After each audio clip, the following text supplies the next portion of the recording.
Euroregione News. Volvo Drivers, cui prodest?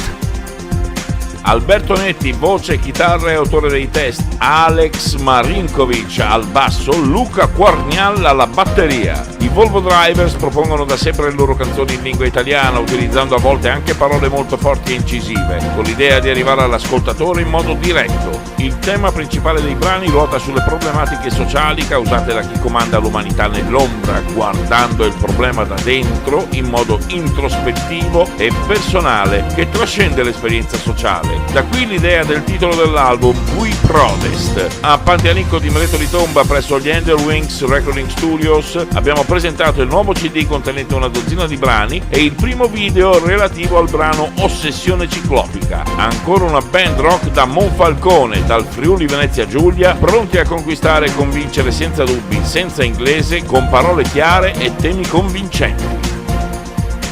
Dal Medio Friuli, per Euroregione News, Marco Mascioli. Euroregione News.